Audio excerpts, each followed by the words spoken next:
दिल्ली की सड़कों पर हजारों लोग उतरे, संसद की ओर मार्च भी हुआ और संसद में भी मॉनसून सत्र के 4 दिन स्वाह हो चुके हैं। किसी तरह का कोई काम नहीं हुआ। इतने बड़े विरोध प्रदर्शन के बावजूद भी केंद्र सरकार अब तक शिक्षा मंत्री को हटाने का मन नहीं बना चुकी है, ना ही ऐसे कोई संकेत मिले हैं। क्या ये सिर्फ एक मंत्री को बचाने भर की बात है या इसके पीछे की वजह और भी बड़ी है? आखिर बीजेपी धर्मेंद्र प्रधान को हटाना क्यों नहीं चाहती? आखिर शिक्षा मंत्री को हटाने में सरकार को इतनी दिक्कत क्यों आ रही है, वो भी इतने बड़े विरोध प्रदर्शन के बाद, जिसके कारण सरकार की पूरे देश में थू-थू हो रही है। सरकार की छवि लगातार खराब होती जा रही है।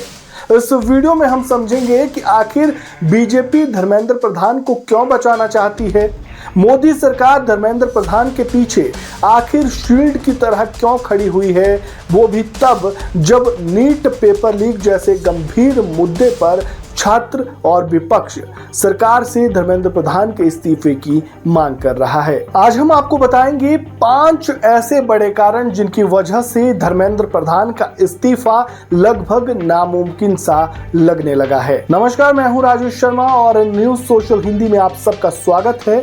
यहाँ हम खबर नहीं बल्कि खबर के पीछे की राजनीति को समझते हैं। अगर आपने अब तक हमारा चैनल सब्सक्राइब नहीं किया है और फेसबुक पेज पर अगर आप ये वीडियो देख रहे हैं और अगर आपने पेज फॉलो नहीं किया है तो जल्द से जल्द चैनल को सब्सक्राइब और पेज को फॉलो जरूर कर लें।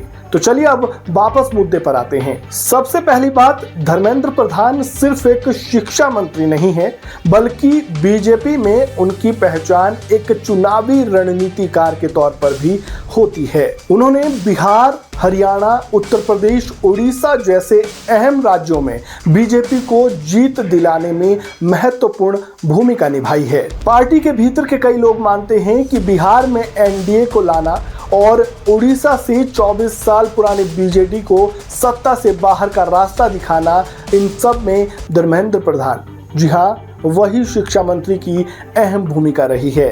उन्हें प्रधानमंत्री मोदी और अमित शाह का भी करीबी माना जाता है। यानी धर्मेंद्र प्रधान को हटाना सिर्फ एक शिक्षा मंत्री को हटाना नहीं होगा बल्कि बीजेपी में से एक चुनावी रणनीतिकार को हटाना होगा। और चुनावी राजनीति में ऐसे फैसले लेना बहुत ही मुश्किल होता है। धर्मेंद्र प्रधान को शिक्षा मंत्री के पद से न हटाने की दूसरी सबसे बड़ी वजह है बीजेपी की 10 सालों से चली आ रही राजनीतिक नीति। 2015 में ललित मोदी विवाद के बीच राजनाथ सिंह ने क्या कुछ कहा था, आप सुनिए। नए इसमें मंत्रियों के त्यागपत्र नहीं होते हैं भैया, वो यूपीए गवर्नमेंट नहीं है, एनडीए गवर्नमेंट। राजनाथ सिंह ने जो कहा उससे संदेश साफ था कि आरोपों की जांच होगी लेकिन विपक्ष के दबाव में मंत्री को हटाया नहीं जाएगा, चाहे कोई इस नीति से सहमत हो या नहीं। और पिछले 10 सालों से बीजेपी इसी नीति में काम कर रही है। ऐसे में अगर आज धर्मेंद्र प्रधान को हटा दिया जाता है, उनका इस्तीफा ले लिया जाता है, तो बीजेपी अपनी ही नीति के खिलाफ होगी और भविष्य में अगर किसी मंत्री या नेता का इस्तीफा मांगा जाता है तो ये मांग और तेज हो सकती है। धर्मेंद्र प्रधान को न हटाने की तीसरी सबसे बड़ी वजह है कि अगर शिक्षा मंत्री को हटाया जाता है तो इसका सीधा सा मतलब होगा कि सरकार की शिक्षा नीति पर गंभीर सवाल खड़े हो रहे हैं। नीट विवाद सीधे तौर से 2 बड़े सरकारी प्रोजेक्ट से जुड़ा है, जिसमें पहला है राष्ट्रीय शिक्षा नीति यानी एनईपी और दूसरा है राष्ट्रीय टेस्टिंग एजेंसी यानी एनटीए।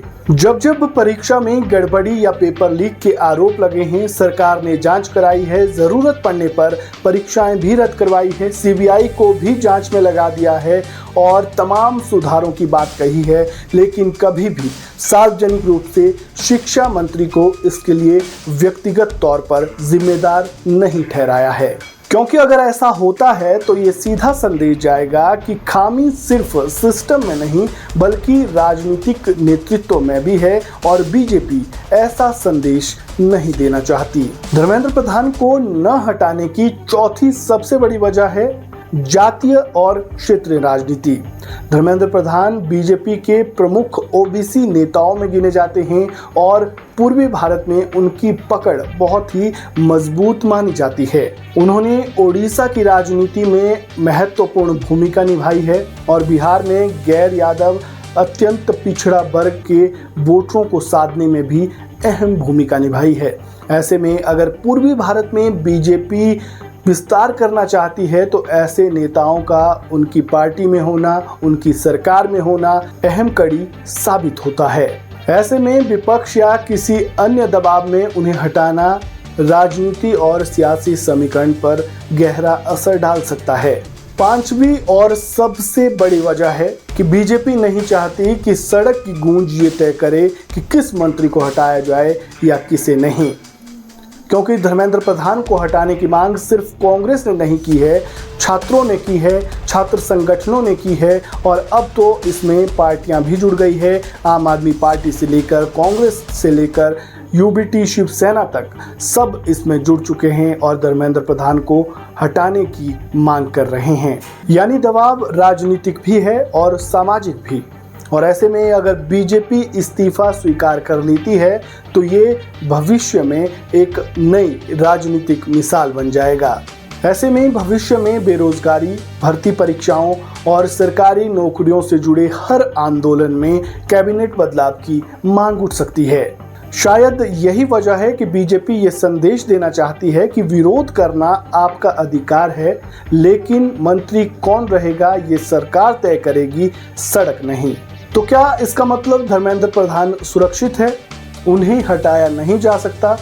ऐसा नहीं है, क्योंकि राजनीति में फैसले बदलते देर नहीं लगती और दबाव जब ज्यादा बढ़ जाए तो फैसले लेना भी जरूरी साबित हो सकता है। लेकिन मौजूदा वक्त में धर्मेंद्र प्रधान को न हटाने की वजह उन्हें हटाने की वजहों से ज्यादा मजबूत नजर आ रही है, क्योंकि ये सिर्फ एक मंत्री को हटाने की बात नहीं है, ये उस चुनावी रणनीतिकार को हटाने की बात है, ये सरकार की शिक्षा नीति को हटाने की बात है, ये बीजेपी की राजनीतिक नीति को हटाने की बात है, जातीय और क्षेत्रीय संतुलन को, सरकार की राजनीतिक छवि को हटाने की बात है। लेकिन इस पूरी बहस के बीच एक सवाल अब भी खड़ा है कि क्या सरकार एक बार फिर से छात्रों का भरोसा जीत पाएगी? क्या वे छात्रों की मांग को पूरा कर पाएगी? जो छात्र मांग रहे हैं एक निष्पक्ष और साफ सुथरी परीक्षा व्यवस्था और शिक्षा मंत्री धर्मेंद्र प्रधान का इस्तीफा, क्योंकि लाखों छात्र जब सड़कों पर उतर आए तो सरकार की भविष्य की नीतियां भी सवालों के घेरे में आ जाती है और डगमगाने लगती है। ऐसे में आगे क्या होगा ये तो भविष्य के गर्भ में छिपा है, लेकिन सरकार अभी धर्मेंद्र प्रधान को बचाने की पुरजोर कोशिश करेगी और बातचीत के जरिए शायद इस मुद्दे का हल निकालना चाहेगी। आपका इस पूरी जानकारी पर क्या कहना है? कमेंट बॉक्स में अपनी राय ज़रूर दें। और आपको क्या लगता है, क्या धर्मेंद्र प्रधान इस्तीफा देंगे या नहीं? अपनी राय कमेंट बॉक्स में ज़रूर दें, वीडियो को शेयर करें और जानकारी अच्छी लगी हो तो चैनल को सब्सक्राइब भी कर लें, फेसबुक पेज को फॉलो कर लें। हम आपसे मिलेंगे एक और नई वीडियो में, तब तक के लिए धन्यवाद।